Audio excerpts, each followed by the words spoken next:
ನನ್ಗೆ ಯಾಕೋ ಇದು ತುಂಬಾ ರಾಂಗ್ ಅನಿಸ್ತಾ ಇದೆ. ಮತ್ತೆ ಈ ತರ ಹಠ ಮಾಡೋದು ಯಾಕೋ ಸರಿ ಅನಿಸ್ತಾ ಇಲ್ಲ.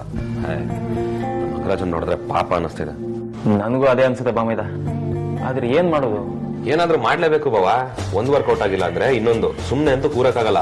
ಇಲ್ಲ ಅಂದ್ರೆ ಅಗ್ರಜ ಕುಚಾ ಫಿಲಮ್ ಇರೋ ಕಿಚ್ಚ ಆಗ್ಬಿಡ್ತಾನೆ. ಅದೇನೋ ನಿಜ ಬಿಡು. ಆದ್ರೆ ನನಗೆ ಯಾಕೋ ಚಿಕ್ಕಮ್ಮನ ಕನ್ವಿನ್ಸ್ ಮಾಡಿ ಇವರಿಬ್ರು ಮದ್ವೆ ಮಾಡೋದು ಅಷ್ಟು ಸುಲಭ ಅಲ್ಲ ಅಂತ ಅನ್ಸಕ್ ಶುರು ಆಗ್ಬಿಟ್ಟಿದೆ. ನೀವುಗಳಿನ್ನೂ ಚಿಕ್ಕಮ್ಮನ ಹಠ ನೋಡ್ರಿಲ್ಲ ಅಷ್ಟೇ. ಇದೇನ್ ಬಾವಾ, ಈ ಸಲ ಮದ್ವೆ ಮಾಡೋ ಅಧ್ಯಕ್ಷತೆ ನೀವೇ ವಹಿಸ್ಕೊಳ್ತೀನಿ ಅನ್ಬಿಟ್ಟು ಇವಾಗ ಕೈ ಚಲ್ ಕೂತ್ರೆ ಹೇಗೆ? ಏನಾದ್ರೂ ಒಂದು ಐಡಿಯಾ ಕೊಡಿ ಬಾವಾ.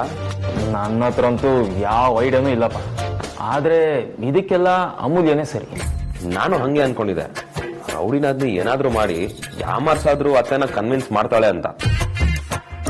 ಆದ್ರೆ ಇಬ್ರು ಆ ಕಡೆ ರೌಡಿನಾದ್ನಿ, ಈ ಕಡೆ ನಮ್ಮ ಅಗ್ರಜ ಆ ಕಡೆ ಮಲಗ್ ಬಿಟ್ಟಿದ್ದಾರೆ. ಇಬ್ರು original ಕ್ಯಾರೆಕ್ಟರ್ನೇ ಮರ್ತೋಗಿದಾರ Bawa.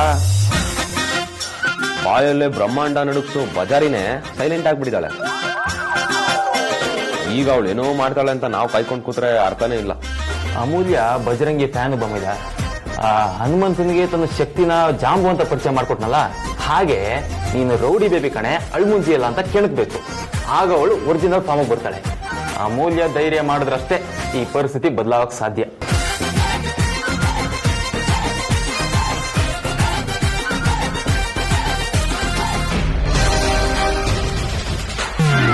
Good morning boss, Kantha reporting to duty. ಇದೇನ್ ಬಾಸ್ ರೆಸ್ಪಾನ್ಸೇ ಇಲ್ಲ?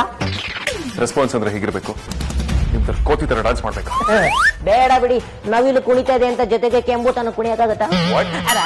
ಏನು ಇಲ್ಲ ಬಾಸ್, ನೀವೊಂಥರ ಸಿಂಹದ ಮರಿ ಅಂತ ಹೇಳಿದೆ. ಬಾಯ್ ತೋಚಿದೆ ಹೇಳ್ತೀರಲ್ವಾ?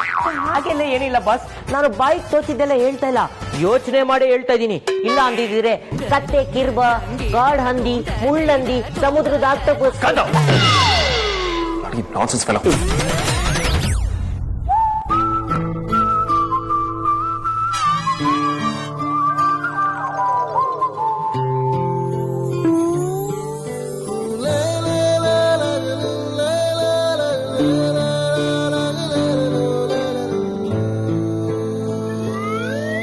ಎಲ್ಲೂ ಕಾಣ್ತಿಲ್ವಲ್ಲ, ಇನ್ನೂ ಆಫೀಸಿಗೆ ಬಂದಿಲ್ವಾ? ಜಾಸ್ತಿ ಹುಡುಕ್ಬೇಡಿ ಬಾಸ್, ನಿಮ್ಗೆ ಬೇಕಾಗಿರೋರು ಇನ್ನೂ ಬಂದಿಲ್ಲ. ಆದ್ರೆ ಇನ್ನ ಸ್ವಲ್ಪ ಹೊತ್ತಲ್ಲಿ ಬರ್ಬೋದು. ಬರ್ತಾಳ? HR ಸಾಫ್ಟ್ವೇರ್ ಅಲ್ಲಿ ಲೀವ್ ಅಂತೂ ಅಪ್ಲೈ ಆಗಿಲ್ಲ.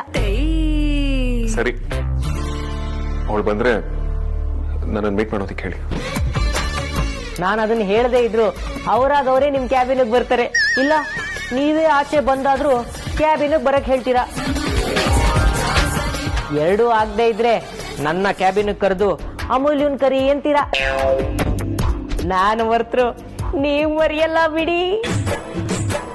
ಕಾಂತ, ಇನ್ನು ಮನ್ಸಲ್ಲಿ ಬೈಕೊಳ್ಳೋದು ಬಿಟ್ಟಿಲ್ಲಲ್ಲ? ಅಯ್ಯೋ, ಎಲ್ಲಾದ್ರೂ ಉಂಟೆ ಬಾಸ್. ಫ್ರೆಂಡ್ಸ್ ಬಿರಿಯಾನಿ ಅಲ್ಲ, ವೆಜ್ ಬಿರಿಯಾನಿ ಬಡ್ಸೋರ್ಗೆ ಬೈಕೊಳಕ್ಕಾಗುತ್ತಾ? ಬಿಡ್ಸೋದಿ ಬಾಸ್. ಹಾಯ್ ಗಜ. ವಿಕ್ರಾಂತ್,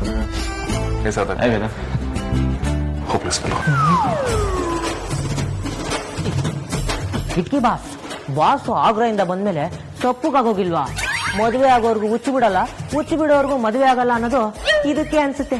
ಇವ್ರಿಗೆ ಹುಚ್ಚು ಬಿಡೋರ್ಗು ಆಫೀಸಲ್ಲಿ ಎಷ್ಟು AC ಇದ್ರೂ ಸಾಕಾಗಲ್ಲ, ಅಷ್ಟು ಹೀಟ್ ಇರುತ್ತೆ. ಅಟ್ಲೀಸ್ಟ್ ನಮ್ಮ ಸಮಾಧಾನಕ್ಕಾದ್ರೂ ಇವ್ರಿಬ್ಬರಿಗೆ ಆಫೀಸಲ್ಲಿ ಹಾರ ಎಕ್ಸ್ಚೇಂಜ್ ಮಾಡಿಸಿ ಗಟ್ಟಿ ಮೇಲೆ ಬಾರ್ಸ್ಬಿಡ್ಬೇಕು ಅಲ್ವಾ? ಏನ್ರಿ ಅದು? ಬಾಸ್ ಏನೂ ಇಲ್ಲ ಬಾಸ್, ನಮ್ಮ ತಾಯಾನೇ ಈ ನಾಲ್ಗೆ ನಿಮ್ ಬಗ್ಗೆ ಒಂದು ಮಾತು ಮಾತಾಡಿಲ್ಲ. ಬೇಕಾಗಿತ್ತ ನಿಮ್ದು? ನನಗೆ ಏನೂ ಬೇಡ, ನನಗೆ ಬೇಕಾಗಿರೋದು ನನಗೆ ಮೀನು ಮಾತ್ರ. ಬೇಕಿರೋದು ಸಿಗಲ್ಲ, ಬೇಡದೆ ಇರೋದು ಬಿಡಲ್ಲ ಅನ್ನೋಂಗಾಗಿದೆ ನನ್ನ ಲೈಫ್. ಮಾಮಿದ ಪಕ್ಕ ಯಾವ್ದೋ ಉಸ್ನಾಯಿ ಕಡ್ದಿದೆ. ನಾಯಿಗಳ ಇವನು ಕಚ್ಚುತ್ತೆ ಬಾವಾ, ಇವನ್ ಯಾವ್ದಾದ್ರು ಹುಚ್ಚ ನಾಯಿ ಕಚ್ಚಿರ್ತಾನೆ ಅಲ್ವಾ? ಕರೆಕ್ಟ್ ಆಗಿ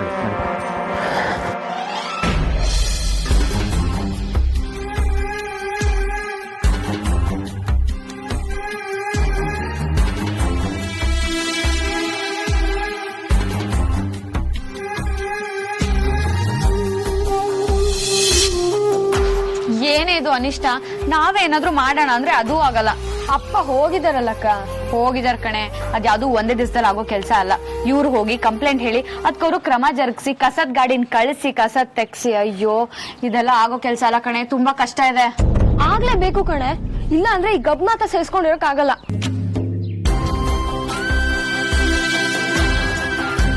ಈ ವಾಸನೆ ಹೋಗೋವರೆಗೂ ನಮ್ ಮೆಸ್ ಕಡೆ ಯಾರು ಬರಲ್ಲ ಕಣೆ. ಇಂಥ ನೀಚ್ ಕೆಲ್ಸ ಮಾಡೋದಕ್ಕೆ ಅದ್ ಹೇಗ್ ಮನ್ಸು ಬರುತ್ತೋ. ಇವ್ರ ಮನೆ ಮುಂದೆ ಹೋಗಿ ಕಸ ಹಾಕಿದ್ರೆ ಇವ್ರು ಸುಮ್ನೆ ಇರ್ತಿದ್ರಾ? ಏನ್ ಮಾಡೋದೀಗ? ಅಪ್ಪಂಗ್ ಕಾಲ್ ಮಾಡು, ಇಲ್ಲಾಂದ್ರೆ ಕಾರ್ಪೊರೇಷನ್ ಅವ್ರಿಗೆ ಕಾಲ್ ಮಾಡು. ನನ್ ಕೈಲಿ ಸಹಿಸ್ಕೊಳಕ್ ಆಗ್ತಿಲ್ಲ. ಅಪ್ಪನು ಫೋನ್ ಹಚ್ತಾ ಇಲ್ಲ, ಕಾರ್ಪೊರೇಷನ್ ಫೋನ್ ಅಂತೂ ರಿಂಗೇ ಆಗ್ತಾ ಇಲ್ಲ. ನಾನೇ ಇದನ್ನೆಲ್ಲ ತೆಗಿಯೋಣ ಅಂದ್ರೆ ಅದನ್ನ ತೆಗೆದು ಎಲ್ಲಿ ಹಾಕೋದು ಅಂತಾನು ಗೊತ್ತಿಲ್ಲ ಕಣೆ. ಅಮ್ಮ ಬೇರೆ ಟೆನ್ಷನ್ ಮಾಡ್ಕೊಂಡು ಮೂಲೆ ಸೇರ್ಕೊಂಡಿದ್ದಾಳೆ. ಅವಳಿಗೆ ಹೇಳಿದ್ರೆ ತುಂಬಾ ಸಮಸ್ಯೆ ಆಗ್ಬಿಡುತ್ತೆ. ಏನ್ ಮಾಡೋದೆ?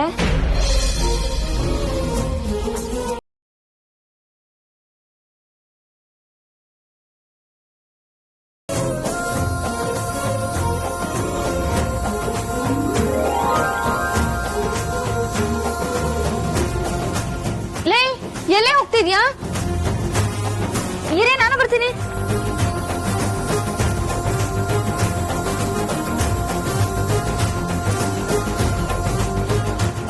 ಎಲ್ರಿಗೂ ನಮಸ್ಕಾರ. ನಮ್ಗಿವತ್ತು ಇಂಥ ಪರಿಸ್ಥಿತಿ ಬರುತ್ತಂತ ನಾವ್ಯಾರು ಅನ್ಕೊಂಡೇ ಇರ್ಲಿಲ್ಲ. ಈಗ ನೀವು ನೋಡ್ತಾ ಇರೋದು ನಮ್ಮಪ್ಪ ತುಂಬಾನೇ ಕನ್ಸ್ ಕಟ್ಕೊಂಡು ಶುರು ಮಾಡಿದ್ ಪುಟ್ ಕ್ಯಾಂಟೀನು. ಆದ್ರೆ ಇದ್ರ ಮುಂದೆ ಏನಾಗಿದೆ ಅಂತ ನೀವೇ ನೋಡಿ.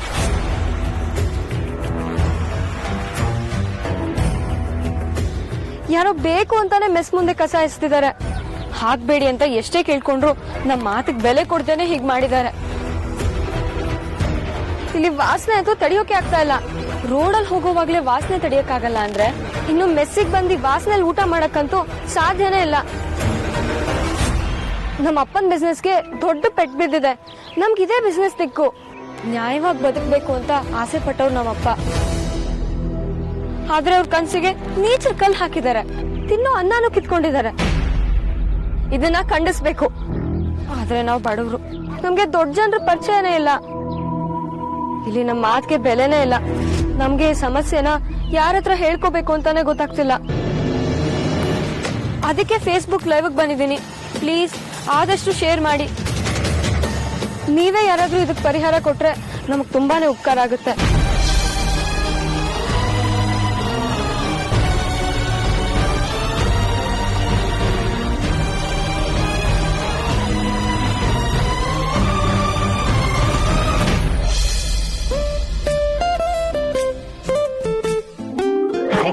ಹೇಗಿದ್ದೀರಾ? ಆರಾಮ? ದೇವ್ರು ಪ್ರತ್ಯಕ್ಷ ಆದ್ಮೇಲೆ ಆರಾಮಿಲ್ರಿ ಇನ್ನೇನು ಮೇಡಮ್. ದೇವ್ರು ಬಂದಂಗ್ ಬಂದ್ರಿ. ಎಲ್ಲಿ ನೀವು ಪ್ರತ್ಯಕ್ಷನೇ ಆಗಲ್ಲ ಅಂತ ನೆಕ್ಸ್ಟ್ ಲೆವೆಲ್ ತಪಸ್ಗೆ ರೆಡಿ ಆಗಿದ್ರು ಕೆಲವರು. ಬಟ್ ಅವ್ರ ಪ್ರಾಣ ಉಳಿಸ್ಬಿಟ್ಟೆ. ಯಾಕೇನಾಯ್ತು? ಏನೇನೋ ಮಾತಾಡ್ತಿದ್ದೀರಾ? ನಾನು ಬರೀ ಏನೇನೋ ಮಾತಾಡ್ತಾ ಇದ್ದೀನಿ. ಒಳಗಡೆ ವಿರಹದಲ್ಲಿ ಬೇಯ್ತಾ ಇರೋ ಬಾಸ್ ಮನ್ಸು ಏನೇನ್ ಮಾಡಿದ್ಯೋ ಗೊತ್ತಿಲ್ಲ. ಅವರು ನಿಮ್ಮನ್ನ ತುಂಬಾ ಕೇಳ್ತಾ ಇದ್ರು. ಆಗ್ಲೇ 8 ಸಲ ನನ್ನ ಡೆಸ್ಕ್ ಕಾಲ್ ಮಾಡಿ ನೀವು ಬಂದ್ರ ಒಳಗ್ ಕಳ್ಸಿ ಅಂತ ಕೇಳಿದಾರೆ. ನಿಮ್ಮ ಹಾಜರಾತಿ ರಿಪೋರ್ಟ್ ಕೊಡೋದ್ ಬಿಟ್ಟು ನನಗೆ ಬೇರೆ ಕೆಲ್ಸನೂ ಇದೆ ಮೇಡಮ್. ದಯವಿಟ್ಟು ಬೇಗ ನಿಮ್ಮ ಮುಖಾರವಿಂದವನ್ನ ನಮ್ಮ ಬಾಸ್ಗೆ ತೋರಿಸಿ. ಹೌದಾ? ಏನಂತೆ? ಗಂಡ ಹೆಂಡತಿರು ಮೇಟ್ರು ನಮ್ಗೆ ಏನ್ ಗೊತ್ತಿರುತ್ತೆ ಮೇಡಮ್? ಅದನ್ನೆಲ್ಲ ನೀವೇ ಒಳಗಡೆ ಹೋಗಿ ಕೇಳಬೇಕು. ಕರ್ಮಕಾಂಡ. ನೀವೇ ಕೃಷ್ಣ ನಿಂತಿದ್ದೀರಾ? ನಿಮ್ಮಲ್ಲಿ ಮೂಡ ಎಲ್ಲ ಟ್ವಿಸ್ಟ್ ಆಗುತ್ತೆ. ಗಂಡ ಹೆಂಡತಿ ಇಬ್ರು ಡೌ ಮಾಡೋದ್ರಲ್ಲಿ ಎತ್ತಿದ ಕೈ ಬಾಯಿಗೆ ಬೆಳ್ಳಿಟ್ರೆ ಕಚ್ಚಕ್ಕೂ ಬರಲ್ಲ. ಹಾಯ್ ರೌಡಿ ನನ್ನಿ, ಹೇಗಿದ್ಯಾ? ಒಂದ್ ಕಡೆ ಪ್ರೀತಿಸಿದ ಹುಡುಗ ನನ್ಗೋಸ್ಕರ ಏನೇನೋ ಸರ್ಕಸ್ ಮಾಡ್ತಿದ್ದಾನೆ. ಇನ್ನೊಂದ್ ಕಡೆ ಅಮ್ಮ ಕುತ್ಕೆ ಮೇಲೆ ಕಾಲಿಟ್ಟು ನಿಂತಿದ್ದಾಳೆ. ಮಧ್ಯದಲ್ಲಿ ನಾನ್ ಒದ್ದಾಡ್ತಿದ್ದೀನಿ. ಗ್ಯಾಪ್ ಅಲ್ಲಿ ನಿಮ್ಮಂತವ್ರು ಬಂದು ಹೇಗಿದ್ಯಾ ಅಂತ ಕೇಳ್ತಾರೆ. ಏನು ಅಂತ ಹೇಳಿ ಬಾವ? ಅದು ನಿಜ ಅಲ್ವಾ? ಸರಿ, ನಮ್ಮ ಅತ್ತೆ ಹೇಗಿದ್ದಾರೆ? ಇನ್ನೂ ಅದೇ ಮೂಡಲ್ಲಿದಾರ ಅಥವಾ ಸ್ವಲ್ಪನಾದ್ರೂ ಮೆತ್ತಗಾಗಿದ್ದಾರ? ಒಂದ್ ಇಂಚ್ ಕೂಡ ಅಲ್ಲಾಡಿಲ್ಲ ಬಾವ. ಅದೇ ಹಠ, ಅದೇ ಕೋಪ. ನಿನ್ನೆಯಿಂದ ಸರಿಯಾಗಿ ಮಾತಾಡೋದು ಬಿಟ್ಬಿಟ್ಟಿದ್ದಾಳೆ. ರೌಡಿನಾದ್ನಿ, ನೀನು ಈ ತರ ಎಲ್ಲ ಮುಗ್ದೋಯ್ತು ಅನ್ನೋ ತರ ಆಡಬಾರ್ದು. ಬಜರಂಗಿ ಭಕ್ತೆ ನೀನು. ನಿನ್ ಜೊತೆ ಬಜರಂಗಿ ಇದ್ದಾನೆ. ನೀನ್ ಮನ್ಸ್ ಮಾಡಿದ್ರೆ ಎಲ್ಲ ಸರಿ ಮಾಡ್ಬೋದು. ಸುಮ್ನಿರಿ ಬಾವ, ನನ್ಗೇನು ಹೊಳಿತಾ ಇಲ್ಲ. ನಾನು ಒಳಗಿದ್ದಿದ್ ರೋಷ, ಆವೇಶ, ದಿಮಾಕು, ಕೋಪ ಎಲ್ಲ ಟೈಮ್ ಸರಿಯಾಗಿ ಆನೇ ಆಗ್ತಿಲ್ಲ. ಇಲ್ಲ ಫೋನ್ ಓದಿದ್ಯಲ್ಲ ಎಂತೆಂತವ್ರನ್ನ ಸೈಲೆಂಟ್ ಮಾಡ್ಬಿಡುತ್ತೆ. ಅಂತದ್ರಲ್ಲಿ ನಾನ್ ಯಾವ ಲೆಕ್ಕ ಬಾವ? ಇಲ್ಲ ರೌಡಿನಾದ್ನಿ, ನೀನ್ ರೌಡಿಸಮ್ ಬಿಟ್ರು ರೌಡಿಸಮು ಇನ್ನೊಂದ್ ಬಿಡಲ್ಲ. ಇಷ್ಟು ದಿನದ್ದು ಒಂದ್ ಲೆಕ್ಕ ಅಂದ್ರೆ ಇನ್ಮೇಲಿಂದು ಬೇರೆ ಲೆಕ್ಕ. ಈ ಸಲ ನಿನ್ ಹುಡುಗನ್ಗೋಸ್ಕರ ಫೈಟ್ ಮಾಡ್ಬೇಕು. ನಿನ್ ಹುಡುಗನ ನೀನೇ ಉಳಿಸ್ಕೋಬೇಕು. ಬಿಡ್ತೀವನಿ ಬಾಬಾ, ಅವನನ್ನ ಉಳಿಸ್ಕೊಳ್ಳೋದಕ್ಕೆ ಅವನೆಲ್ಲ ಹೋಗ್ತಾನೆ. ಎಲ್ಲಿಗೂ ಹೋಗಲ್ಲ, ಆದ್ರೆ ಇಲ್ಲೂ ಇರಲ್ಲ. ಅಗ್ರಜನಂತ ಅಗ್ರಜನೇ ತಂಡ ಹೊಡೆಯೋದು ಅಂದ್ರೆ ಏನ್ ತಮಾಷೆನಾಗ ರದ್ನಿ. ಅತ್ತೆ ಹೋಗ್ತಿಲ್ಲ ಅನ್ನೋದನ್ನೇ ತುಂಬಾ ಮನ್ಸಿಗೆ ಹಚ್ಕೊಂಡಿದ್ದಾನೆ. ನೀನೇ ಸ್ವಲ್ಪ ಮೋಟಿವೇಟ್ ಆಗೋ ತರ ಏನಾದ್ರೂ ಮಾಡ್ಬೇಕು. ಇಲ್ಲ ಅಂದ್ರೆ ಅವನು ಎಲ್ಲಾದ್ರಲ್ಲೂ ಇಂಟ್ರೆಸ್ಟ್ ಕಳ್ಕೊತಾನೆ. ಅವನು ನಿಂತರ ಅವನ್ ಚಾಮ್ ಕಳ್ಕೊಂಡಿದ್ದಾನೆ ರೋಡಿ ನದ್ನಿ. ವೇದಾಂತ ಕೋಪಿಷ್ಟ ಸಿಡುಕು ಸಿದ್ದಪ್ಪ ಪೆದ್ದಪ್ಪ ಅನ್ನೋದು ನಿನ್ಗಿಷ್ಟನಾ? ಚೋಟಾ ಸ್ಮಾಲ್ ಬಾಸ್, ನನ್ನ ಪ್ರಕಾರ ನಮ್ ಬಾಸು ಮಾಡ್ತಾ ಇರೋದು ದೊಡ್ಡ ಹೈ ಡ್ರಾಮಾ. ಅವರು ಅವ್ರ ಅತ್ತೆನ ಹೊಲ್ಸ್ಕೊಳಕ್ಕೆ ಸೈಲೆಂಟ್ ಅವತಾರದಲ್ಲಿ ಪರಕಾಯ ಪ್ರವೇಶ ಮಾಡಿದ್ದಾರೆ. ಎಲ್ಲಾ ಸಲನೂ ತಲೆ ಎತ್ತಿ ಓಡಾಡಕ್ಕಾಗಲ್ಲ ಅಂತ ಈ ಸಲ ಎಲ್ಲಿ ಬೇಕು ಅಲ್ಲಿ ತಲೆ ತಗ್ಸಿ ಓಡಾಡ್ತಾ ಇದಾರೆ. ಇದು ರನ್ನ ಮೂವಿ ಡೈಲಾಗ್ ಇಂಪ್ರವೈಸೇಷನ್ ಅಂತ ನಮಗೂ ಗೊತ್ತಾಗುತ್ತೆ. ತಾವು ಸ್ವಲ್ಪ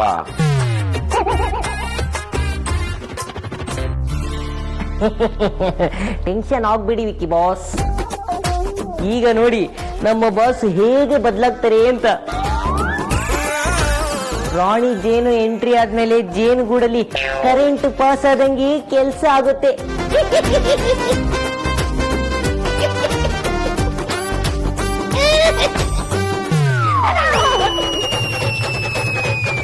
ಇತ್ತೀಚೆಗೆ ಕಾಂತನ್ ವಿಕ್ರತ್ ಹಾವಳಿ ಜಾಸ್ತಿ ಆಗುತ್ತೆ. ಕಸದ ಮುಂದೆ ನಿಂತ್ಕೊಂಡು ಏನ್ರಮ್ಮ ಮಾಡ್ತಾ ಇದ್ದೀರಾ? ಅಪ್ಪ, ಇಲ್ಲಿ ನಡೆದಿರೋ ಅನ್ಯಾಯನ ವಿಡಿಯೋ ಮಾಡಿ ಸೋಷಿಯಲ್ ಮೀಡಿಯಾಗೆ ಹಾಕಿದ್ದೀನಿ. ದೊಡ್ಡವ್ರಿಗೂ ಟ್ಯಾಗ್ ಮಾಡಿದ್ದೀನಿ. ಯಾರಾದ್ರೂ ಬಂದು ಸಹಾಯ ಮಾಡ್ಬೋದು ಅಂತ. ನಿಮ್ ಪ್ರಯತ್ನ ನೋಡಿ ಖುಷಿ ಆಗ್ತಾ ಇದೆ ಅಮ್ಮ.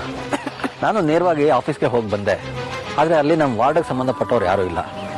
ನಾಳೆ ಅವ್ರು ಬಂದ್ರೆ ಹೋಗಿ ಮತ್ತೆ ಕಂಪ್ಲೇಂಟ್ ಕೊಡ್ಬೇಕು. ಅಂದ್ರೆ ಈ ಹಸೆ ಇನ್ನು ಎಷ್ಟು ದಿನ ಇಲ್ಲೇ ಬಿದ್ದಿರುತ್ತೆ ಅಂತ? ಯಾರೋ ಬಂದು ಇದನ್ನೆಲ್ಲ ಸರಿ ಮಾಡ್ತಾರೆ ಅಂತ ನಂಬ್ಕೊಂಡು ಕೂತ್ರೆ ಎಷ್ಟು ದಿನ ಬೇಕಾದ್ರೂ ಆಗಬಹುದು ಪರಿ. ನನಗೆ ಯಾಕೋ ಪಕ್ಕದ ಬೀದಿಯಲ್ಲಿ ಮೆಸ್ ನಡೆಸ್ತಾಳಲ್ಲ ಶಾಂತಮ್ಮ, ಅವಳದೇ ಕೆಲಸ ಅಂತ ಅನ್ಸುತ್ತೆ. ನೇರವಾಗಿ ಅವಳ ಹತ್ರನೇ ಹೋಗಿ ದಬ್ಬಾಯಿಸಿ ಬರ್ತೀನಿ. ರೀ, ಒಂದ್ ನಿಮಿಷ. ನಿಮ್ ಕೋಪ ನನ್ಗೆ ಅರ್ಥ ಆಗ್ತಿದೆ, ಆದ್ರೆ ಕೋಪದ ಕೈಗೆ ಬುದ್ಧಿ ಕೊಡಬೇಡಿ. ಮತ್ತೇನ್ ಪರಿ, ಇದನ್ನೆಲ್ಲ ನೋಡ್ಕೊಂಡು ಸುಮ್ಮನೆ ಇರೋದಕ್ಕಾಗತ್ತಾ? ಇವತ್ತು ಹೀಗ್ ಮಾಡಿದವ್ರು ನಾಳೆ ಇನ್ನೇನೋ ಮಾಡ್ತಾರೆ, ಅದನ್ನೆಲ್ಲ ಸಹಿಸ್ಕೊಂಡಿರ್ಬೇಕಾ? ಬೇಡ ರೀ, ನಾವ್ ಜಗಳ ಮಾಡ್ಕೊಂಡ್ರೆ ಪ್ರತಿದಿನ ಎಲ್ಲಿ ಏನು ಅನ್ನೋ ಬೈದಲ್ಲೇ ಬದುಕಬೇಕಾಗತ್ತೆ. ಹೆಣ್ಣು ಮಕ್ಕಳು ಮನೆ ಕ್ಯಾಂಟೀನು ಅಂತ ಓಡಾಡ್ತಿರ್ತಾರೆ. ಆಮೇಲೆ ದಾರಿಲಿ ಇವ್ರಿಗೆ ಯಾರಾದ್ರೂ ತೊಂದರೆ ಕೊಟ್ರೆ ಈ ಸಮಸ್ಯೆನ ಸರ್ಕಾರದ ಕಡೆಯಿಂದನೇ ಸರಿ ಮಾಡ್ಸೋದು ಒಳ್ಳೇದು ಅಂತ ನನಗನ್ಸುತ್ತೆ. ಹೌದಪ್ಪ, ಅಷ್ಟಕ್ಕೂ ಇದನ್ನೆಲ್ಲ ಶಾಂತಮ್ಮನೆ ಮಾಡಿದಾಳೆ ಅಂತ ನಮಗ್ ಗೊತ್ತಿಲ್ವಲ್ಲ. ನಿಮ್ ಪ್ರಕಾರ ಇದು ಬೇರೆ ಯಾರ್ದೋ ಕೆಲಸ ಅಂತಾನಾ? ಇಲ್ಲಪ್ಪ, ನಂಗೂ ಈ ಶಾಂತಮ್ಮ ರಂಗಣ್ಣನ್ಗೆ ಹೇಳಿ ಮಾಡ್ಸಿರೋ ಕೆಲ್ಸಾನೇ ಅನ್ಸ್ತಿದೆ. ಆದ್ರೆ ನಮ್ಮ ಹತ್ರ ಯಾವ ಪ್ರೂಫು ಇಲ್ವಲ್ಲಪ್ಪ. ಅಲ್ಲಿ ಹೋಗಿ ಏನಂತ ಗಲಾಟೆ ಮಾಡಕ್ಕಾಗುತ್ತೆ ಹೇಳಿ? ನಮಗೂ ಅದಕ್ಕೂ ಸಂಬಂಧ ಇಲ್ಲ, ಸುಮ್ನೆ ಗಲಾಟೆ ಮಾಡ್ಬೇಡಿ ಅಂತ ಅವ್ರು ಹೇಳಿದ್ರೆ ನಮಗೂ ಮಾತಾಡೋದಕ್ಕೆ ಏನು ಇರಲ್ಲ ಅಲ್ವಾ ಅಪ್ಪ?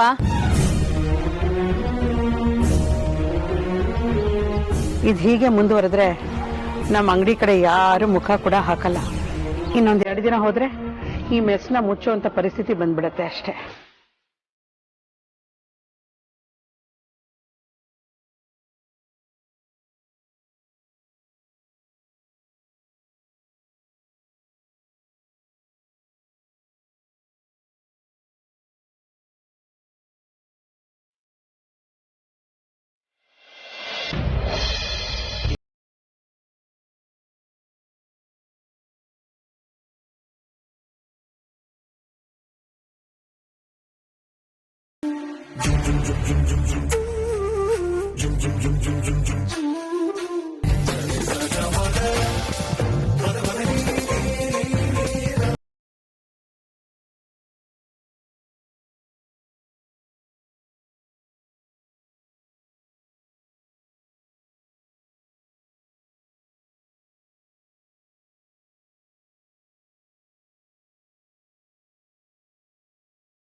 ಆಗಲ್ವಾ?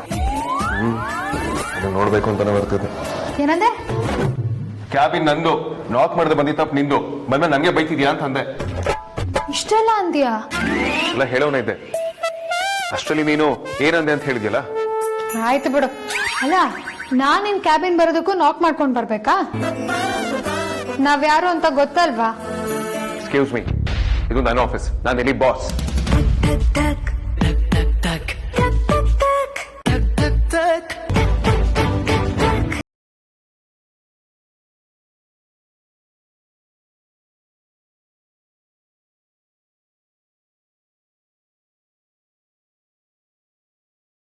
ನಗ್ತಿದ್ಯಾ? ನೀನ್ ಯಾಕೆ ನಗ್ತಿದ್ಯಾ? ಇಷ್ಟು ಸಿಲಿ ಜಗಳದಿಂದಾನೆ ನಾವ್ ಇಷ್ಟು ಹತ್ರ ಆಗ್ಬಿಟ್ವಿ ಅಂತ ಅನ್ಕೊಳ್ತಿದ್ದೆ. ಎಕ್ಸಾಕ್ಟ್ಲಿ, ನಾನು ಹಾಗೆ ಅನ್ಕೊಳ್ತಿದ್ದೆ. ಕೂತ್ಕೋ.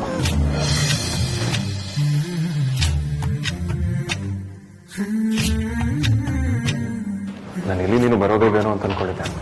ಯಾಕಪ್ಪ ಬರ್ದೆ ಎಲ್ಲಿಗೆ ಹೋಗ್ಲಿ? ಈ ಕೆಲ್ಸಕ್ಕೆ ಪೇಪರು ಹಾಕಿಲ್ಲ, ಬೇರೆ ಕಡೆ ಕೆಲ್ಸನೂ ಸಿಕ್ಕಿಲ್ಲ. ಹಾಗಲ್ಲ, ಎಲ್ಲಿ ಅಮ್ಮ ನೀನು ಆಫೀಸಿಗೆ ಕಳ್ಸೋದಕ್ಕೆ ಒಪ್ಕೊಳ್ಳೋದಿಲ್ವ ಅಂತ ಟೆನ್ಷನ್ ಆಗಿತ್ತು. ಅಯ್ಯೋ, ಅದನ್ನೇನ್ ಕೇಳ್ತೀಯ, ಅದೇ ವರ್ಷ ಶುರು ಮಾಡಿದ್ಲು. ಆದ್ರೆ ಅಪ್ಪ ಆಪತ್ ಬಾಂಧವ ತರ ಬಂದು ನನ್ನ ಕಾಪಾಡ್ಬಿಟ್ರು. ಹಾಗಾದ್ರೆ ನೀನ್ ಹಠ ಮಾಡ್ಲಿಲ್ವಾ? ನೀನ್ ಆಫೀಸಿಗೆ ಬರ್ಬೇಕು ಅಂತ ನಿನ್ಗೆ ಅನಿಸ್ತಿಲ್ವಾ? ತಗೊಳಪ್ಪ, ನಿನ್ ತಲೆಯಲ್ಲಿ ಯಾಕೆ ಈ ತರ ಡೌಟ್ ಎಲ್ಲ ಬರೋದಕ್ಕೆ ಶುರು ಆಗಿದೆ? ನಮ್ದು ಅವತ್ತಿಗೂ ಒಂದೇ ಸ್ಟೇಟ್ಮೆಂಟ್, ಇವತ್ತು ಒಂದೇ ಸ್ಟೇಟ್ಮೆಂಟ್. ಹಾರ್ಟಿನ ಬುಡದಿಂದ ನಾನಿನ್ನ ಲವ್ ಮಾಡ್ತಿದ್ದೀನಿ. ನೀನ್ ಆ ಲೆವೆಲ್ಗೆ ಸೀರಿಯಸ್ ಆಗಿರುವಾಗ ಮಿಸ್ ಮಾಡ್ಕೊಳ್ದೇ ಇರ್ತೀನಾ? ಥ್ಯಾಂಕ್ಸ್ ಅಮೂಲ್ಯ. ಅದನ್ನ ನಿನ್ನ ಹತ್ರನೇ ಇಟ್ಕೋ. ಥ್ಯಾಂಕ್ ಯು, ಸಾರಿ ಅನ್ನೋದಕ್ಕೆ ನಾವೇನ್ ಹಾಯ್ ಬಾಯ್ ಫ್ರೆಂಡ್ಸಾ? ಅಮ್ಮ ಒಪ್ಪಿದಿದ್ರೆ ಇಷ್ಟೊತ್ತಲ್ಲಿ ಮದ್ವೆ ಡೇಟ್ನ ಫಿಕ್ಸ್ ಮಾಡ್ತಿದ್ದೆ. ಆದ್ರೆ ಏನ್ ಮಾಡೋದು, ನಾವೆಷ್ಟೇ ಪ್ರಯತ್ನ ಪಟ್ಟರು ಅವ್ರು ಒಪ್ತಿಲ್ಲ. ಏನ್ ಮಾಡೋದು ಅಂತಾನೆ ಗೊತ್ತಾಗ್ತಿಲ್ಲ. ನಾನು ಹಗಲು ರಾತ್ರಿ ಬರೀ ಅದ್ರ ಬಗ್ಗೆನೇ ಯೋಚನೆ ಮಾಡಿದೆ. ಆದ್ರೆ ಒಂದೇ ಒಂದ್ ಮನೆ ಹಾಳು ಐಡಿಯಾನು ಉಳಿಲಿಲ್ಲ. ಏನ್ ಮಾಡೋದು? ಸದ್ಯಕ್ಕೆ ನಾವೇನು ಮಾಡೋದ್ ಬೇಡ ಅನ್ಸಿದೆ ವೇದಾಂತ್. ಹಾಗಾದ್ರೆ ಹಾಗೆ ಸುಮ್ಮನೆ ಬಿಡ್ಬೇಕು ಅಂತ ಹೇಳ್ತಿದ್ಯಾ? ಗಾಯನ ಮುಟ್ಟಿ ಪದೇ ಪದೇ ಕೆತ್ಕಿದ್ರೆ ಅದು ಇನ್ನಷ್ಟು ಜಾಸ್ತಿ ಆಗುತ್ತೆ. ತನ್ನಷ್ಟಕ್ಕೆ ತಾನೇ ಅದು ಸರಿ ಹೋಗ್ಬೇಕು. ಹಾಗಾಗತ್ತೆ ಅಂತ ನನಗೆ ಅನಿಸ್ತಿದೆ. ಒಂದ್ ವೇಳೆ ಆಗ್ಲೂ ಅಮ್ಮ ಒಪ್ಪದೇ ಇದ್ರೆ ಅವಾಗ ಏನ್ ಮಾಡ್ಬೇಕು, ಏನ್ ಮಾಡ್ತೀವಿ ಅನ್ನೋದಕ್ಕೆ ನಾನೇನ್ ಜ್ಯೋತಿಷ್ಯನ ವೇದಾಂತ್? ಮುಂದೆ ನಡೆಯೋದನ್ನ ಎಲ್ಲ ಈಗಲೇ ಯೋಚನೆ ಮಾಡ್ತಾ ಎಲ್ಲ ಹಾಳು ಮಾಡ್ಕೊಳ್ಳೋದು ಬೇಡ ಅನ್ಸುತ್ತೆ. ನನಗೆ ನನ್ನ ಪ್ರೀತಿ ಮೇಲೆ ನಂಬಿಕೆ ಇದೆ, ಸ್ವಲ್ಪ ಕಾಯೋಣ. ನಾವ್ ಇಲ್ಲಿವರೆಗೂ ಬರೋದಕ್ಕೆ ತುಂಬಾನೇ ಸ್ಟ್ರಗಲ್ ಮಾಡಿದೀವಿ. ಮುಂದೇನೂ ಅಷ್ಟೇ, ಎಲ್ಲನೂ ಒಟ್ಟಿಗೆ ಎದುರಿಸೋಣ. ನನಗೆ ನನ್ನ ಮೇಲೆ ಕೆಲವು ವಿಚಾರಗಳಲ್ಲಿ ಡೌಟ್ಗಳು ಶುರುವಾಗೋಗಿದೆ ಅಮೂಲ್ಯ. ಯಾವುದೇ ವಿಷಯ ಆಗಲಿ, ಚಾಲೆಂಜ್ ಆಗಲಿ ತುಂಬಾ ಕಾನ್ಫಿಡೆನ್ಸ್ ಇಂದ ಫೇಸ್ ಮಾಡ್ತಿದ್ದೆ. ಆದ್ರೆ ಪ್ರೀತಿಯ ವಿಚಾರದಲ್ಲಿ ಬಹಳ ಸೈಲೆಂಟ್ ಆಗಿ ಉಳ್ಕೊಳ್ತಾ ಇದ್ದೀನಿ. ನಾವೆಲ್ಲರೂ ಒಪ್ಪಿಸಿ ಮದುವೆ ಆಗ್ಬೇಕು ಅಂತ ಡಿಸೈಡ್ ಮಾಡಿದ್ವಿ ಅಲ್ವಾ? ಆದ್ರೆ ಈಗ ಯಾರು ಒಪ್ಪಿಲ್ಲ ಅಂದ್ರೆ ನಾನು ಎಲ್ಲಿ ಕಳ್ಕೊಂಡ್ಬಿಡ್ತೀನೋ ಅನ್ನೋ ಭಯ ಶುರುವಾಗಿದೆ. ಏಯ್ ಸುಳ್ಳೆ ಪುಳ್ಳೆ, ನೀನು ರೌಡಿ ಬೇಬಿ ಹುಡುಗ ಕಣಯ್ಯ. ರೌಡಿ ಬೇಬಾ ನೀನೇ ಈಗ ಆಕಾಶನೇ ತಲೆ ಮೇಲೆ ಬಿದ್ದು ಅಂತಾರ ಕೂತ್ರೆ ಹೇಗೆ? ನಮ್ ಜೋಡಿ ಹೋರಾಡಿ ಗೆಲ್ಲೋದಕ್ಕೆ ಫೇಮಸ್ ಕಣಯ್ಯ. ಇಡೀ ಕರ್ನಾಟಕದ ಆಶೀರ್ವಾದನೇ ನಮ್ ತಲೆ ಮೇಲಿದೆ. ಬಜರಂಗಿ ಶ್ರೀರಕ್ಷೆ ಬೇರೆ ನಮ್ ಜೊತೆಗಿದೆ. ದೂರ ಆಗೋ ಮಾತೇ ಇಲ್ಲ ಗುರು.